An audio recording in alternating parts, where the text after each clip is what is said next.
Makakausap po natin si Chairman George Erwin Garcia ng Commission on Elections, kaugnay pa rin po sa papalapit na 2025 midterm elections. 35 days na lamang bago po ang May 12 elections. Magandang araw po sa inyo at welcome sa Bombo Radio Philippines. Chairman Garcia, sir, si Bombo Genesis po ito, kasama natin si Bombo Ever. Chairman.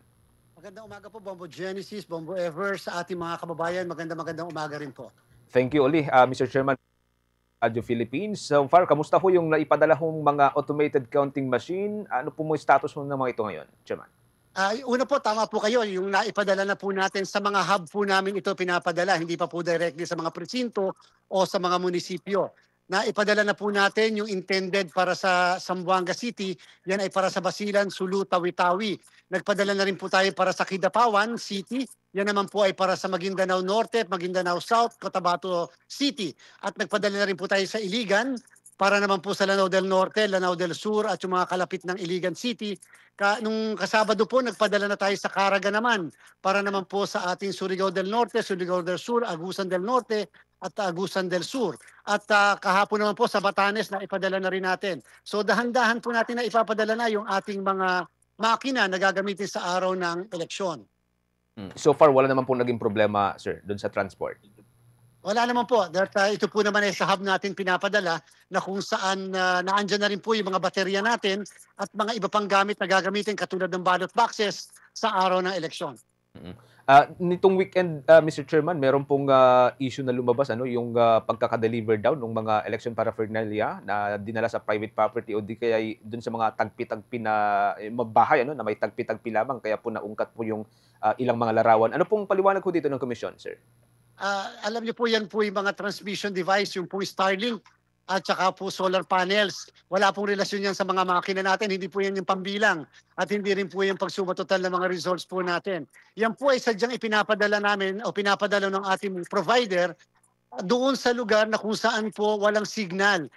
Temporary staging area lang po, oras lang po yung in-stay doon upang kaagad na hintayin yung mismong truck na magdi-deliver sa Tagum City, sa Davao del Norte at Davao del Sur. Kung kaya naman kahapon ng madaling araw, ito'y kaagad din po nakuha kaagad at kahapon din po ng umaga na distribute sa iba't ibang probinsya at syudad na intended po nito. Dapat po maintindihan ng lahat, Bombo Ever at Bombo Genesis, ngayon po mga telecommunication device na to ay ginagamit lamang doon sa mga lugar na walang signal.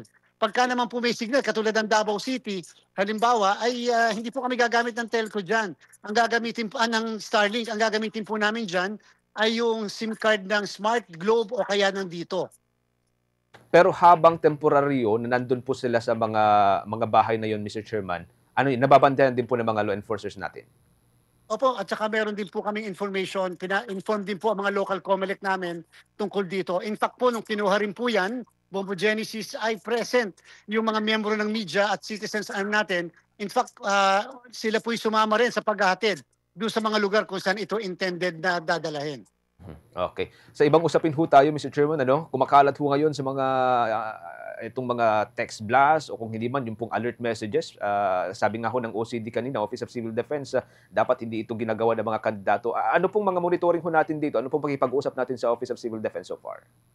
Totoo naman po ang sinasabi ng OCD. Kinukundi na rin po natin yan sapagkat yan po ay mga text blast machines kung tutuusin. May pinagbabawal dahil yan po ay bawal sa ating telecommunication law. Criminal pa po yan dahil ninanakaw yung mismong karapatan ng mismong mga telco companies. Ngayon po, ang problem po natin dyan, maaari may mga lumabas na pangalan doon sa mga cellphone. Kaya lang, sigurado naman na yung mga kandidatong mga pangalan na andyan, na i-deny nila na hindi sila yan. At maaari naman talagang hindi sila ang may responsible dyan. Kaya lang ay kanilang pangalan ang nagamit. Again, inuulit natin, ang NBI, ang DICT at ang National Telecommunication Company ay partner natin upang maaresto ang lahat ng mga kagagawa ng katulad po nito.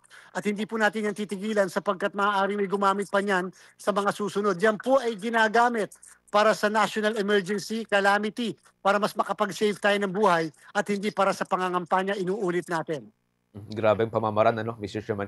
Anyway, sa ibang mga usapin ho tayo, lately, naging usap-usapan din po sa social media yung ilang mga kandidato na nagpahayag po ng mga, well, let me use the term bastos na pananalita, And then, ang latest yata na development dito, meron ding sinasabi ang Department of Social Welfare and Development na ginamit ang isang PWD do'n sa pangangampanya. Anong mga development or monitoring ng Commission on Elections so far dito, Mr. Chairman? Ngayong araw na ito po ay maaari mag-issue tayo ng dalawang show cause order dyan sa may bandang area ng Mindanao at dito sa may southern Luzon. Sa ating palagay ay paglabag, maaaring paglabag sa tinatawag na anti-discrimination policy ng COMELEC. Ito pong pag-issue ng show cause order ay pasimula ng isang proseso upang alamin ng aming task force kung talaga bang pwedeng kasuhan ng kasong criminal, election offense, o disqualification yung mismong kandidato na maaari lumabag po dito. Ngayon po, gusto lang nating emphasize Bombo Dennis at Bombo Genesis at Bombo Ever na ang mga entablado sa halalan ay hindi po ginagamit para pambastos ng ilan o ng ilang grupo o ng tao o pagkatao ay hamakin o alipustain. Sabi ko nga po, kung sarili lang nila ang inaalipustahan nila at hinahamak, okay lang sa atin lahat yun. Pero wag naman po yung ibang tao na wala namang kinalaman sa pangangampanya nila. Hindi dapat po ginagamit ang ibang tao ang kanilang katayuan para lang makakuha ng boto kahit pa nga ito ay pagbibiro lamang. After po nung show cause order, Mr. Chairman, ano pong development po dito? Anong magiging susunod na hakbang kung sakali? Sorry. Kung sakali pong may findings yung task force natin na dapat kasuhan, ang task force po mismo, motu proprio, ang magpapile ng petition to disqualify yung kandidato o kung hindi naman ay election offense, kasong criminal po yan. Bagamat sa katulad po nung sa Pasig, may nakafile na rin po na isang petition to disqualify na pinail ng isang party list organization dito po sa amin. At again, umasa po kayo na bago mag-eleksyon ay madidesisyonan ng COMELEC yung mga ganitong klaseng kaso. Whoever, with questions. Alright, pwede po pala yung ika-disqualify po ng mga kandidato. So siguro po yung reminder niyo rin po, Chairman, sa mga kandidato ngayong panahon po ng pangangampanya, kasunod po ng mga ganito pong insidente. Alam niyo po, first time po ito, Bombo Ever, na ang COMELEC ay may ganitong klaseng pulisiya.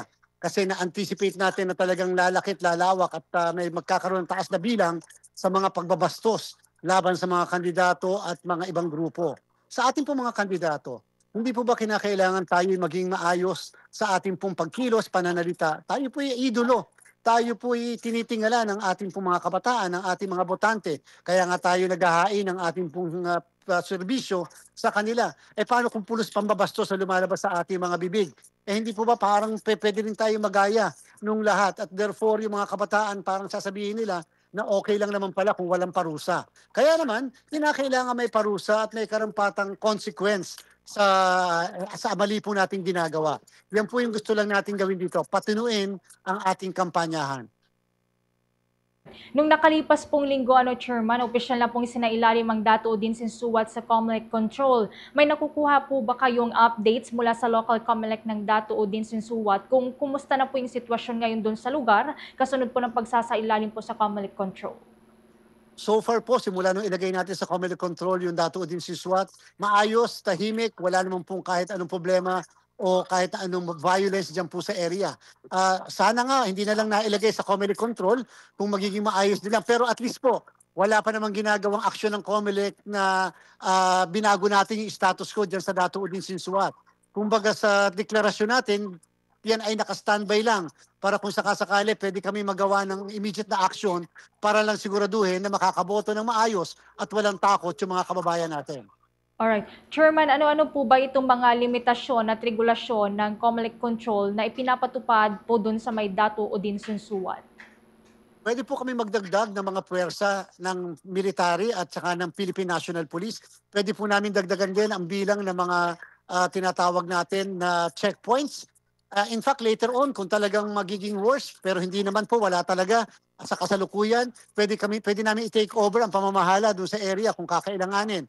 Yan ay kapag mismong ang local government ang magko-conduct ng violence sa ating mga kababayan. Sa kasalukuyan, wala pong ganong klaseng sitwasyon naman. So meaning to say, the COMELEC can do practically everything necessary just to ensure na ang election paraphernalia ay makakarating, ang mga guro ay makakapaglingkod, at ang mga botante ay makakaboto sa araw ng eleksyon. Sir, one last question na lamang on my part. Dyan sa may bahagi po ng Abra, ano pong monitoring ho natin so far dito? Wala bang spillover sa mga karating ko ng mga probinsya, like sa ibang mga probinsya ng Cordillera, sir? Simula po nang sabihin natin na pinag-aaralan na natin na maaaring malagay sa COMELEC control ng Abra, ay biglang tumahimik, biglang naging maayos at wala pong kaguluhan sa kasalukuyan.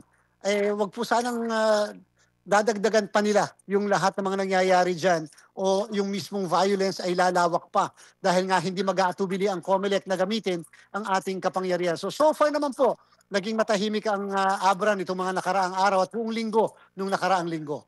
Wala naman pong nangyaring spillover, sir.